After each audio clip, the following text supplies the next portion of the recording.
En Kwela gaan voort. Henny Greef is 'n veelsidige man wat sy lewe op verskillende kontinente deurbring as konstruksiekundige en ook op die Goudtrein-projek sy merk gemaak het. Hy is ook die stigter van onsdorp.com, 'n webwerf spesiaal vir Suid-Afrikaners in die buiteland. Rosanne het hom gaan ontmoet.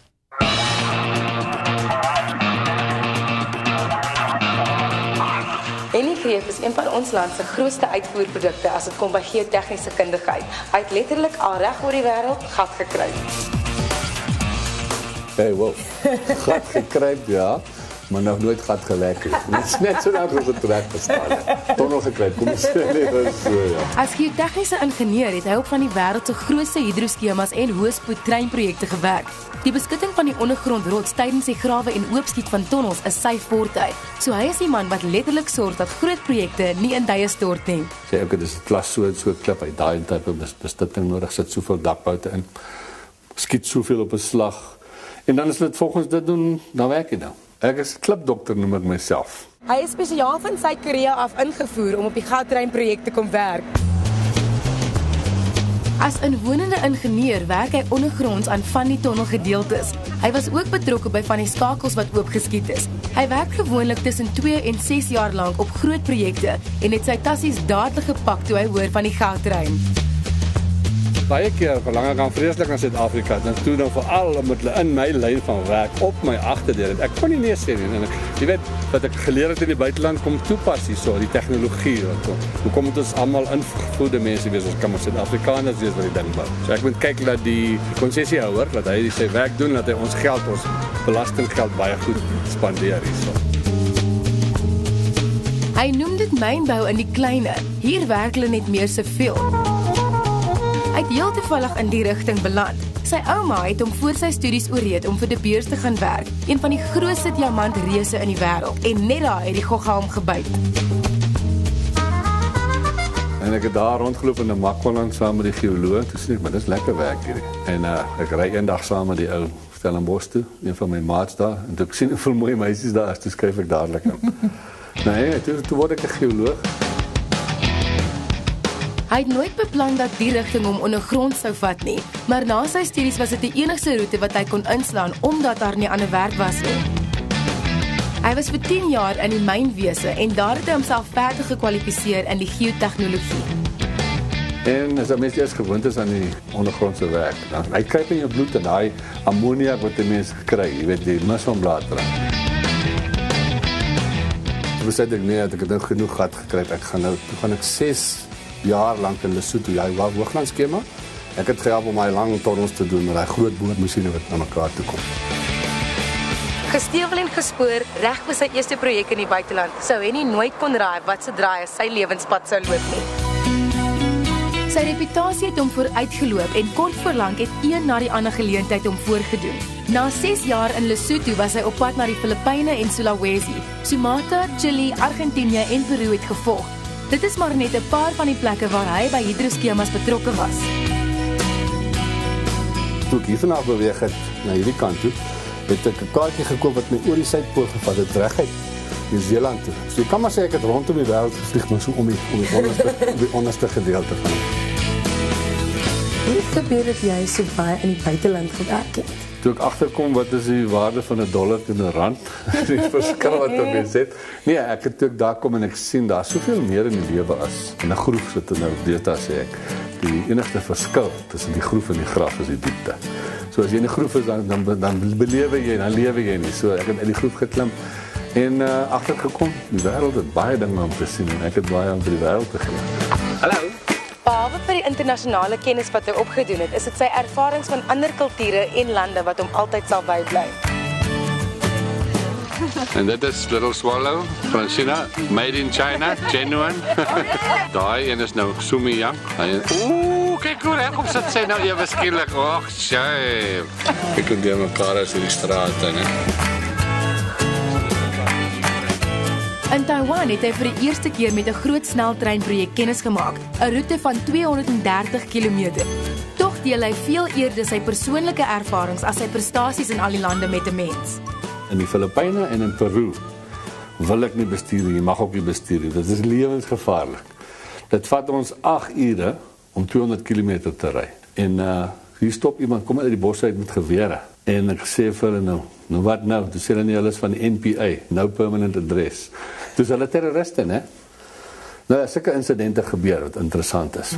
Min mense kan sê dat hulle al 3,5 kilometer ondergronds en tot 4,5 kilometer bo seevlak gewerk het. As jy halfpad op is in die Andes, dan begin jy die verskriklike hoofpyn. Soos 'n bouwelaars nie kan wees, want daar's baie min suurstof. Hulle laat jou toe 'n maksimum van 14 na 18 dae om op daai hoogte te werk. In die begin het ek nou so 'n bietjie saam met hulle begin sokker speel. Jy draf 10 tree en val jy daar neer soos 'n os. Jy kan nie asem kry nie. Ek het skielik besef, ek het hier op die goudmyne 3,5 kilometer onder die grond gewerk. En toe ek in die Peruviaanse berge gaan daar in die Andes, het ek 4,500 meter bo kan die see gewerk. So tel jy glo by mekaar, dan kry jy 7-8 kilometer. Dink jy daar is nog ouens wat kan sê, die weet wat dit of daar bo gewerk of onder. Ek reken die Guinness Book of Records dit net kan agterkom, dan is ek in hy boek. Die ou agter jou. And this is my camera, Mikey. Hallo, sê. Ja. Wie is jou kamermaatjie? Hier soos kamermaatjie. Die afgelope 30 jaar al.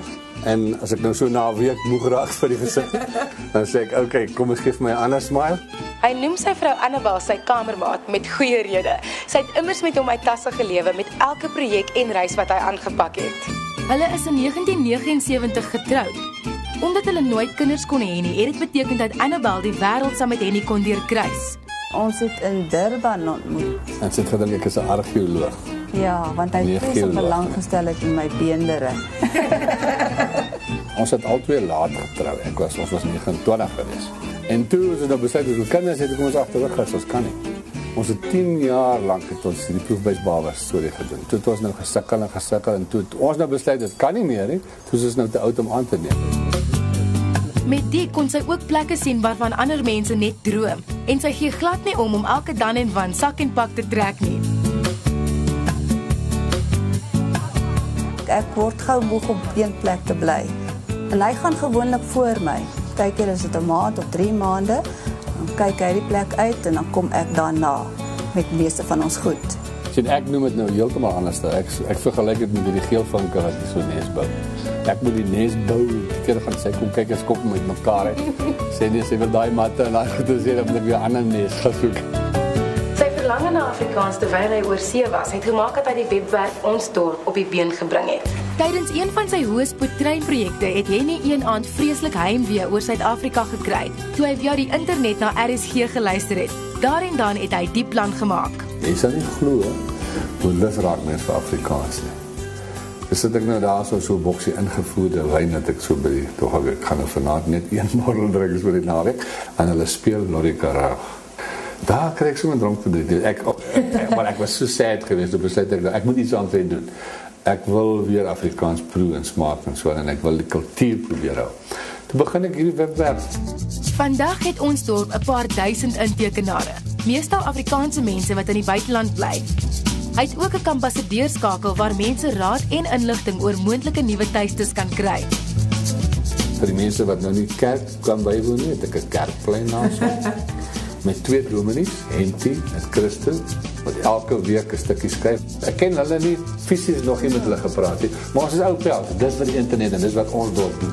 Alles Ons Dorp, 'n virtuele dorp met Diskantland is nou Suid-Afrika en ander kantland is oor see, enige plek oor see.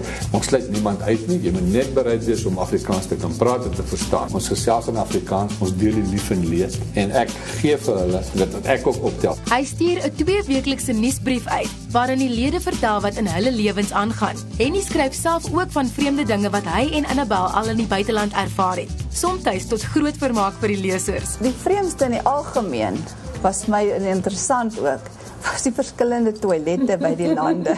In Indonesië het hulle 'n tuinslang in elke toilet met 'n kraan. In Kanada weer is hulle nou so, hulle was nou so voor die tyd, dan kom jy in en dan draai die toilet se sitplek om vir na skoon plek toe. Dan gaan sit jy nou daarso, dan as jy dit te lank sit en dan trek jy ketting sommer hier agter.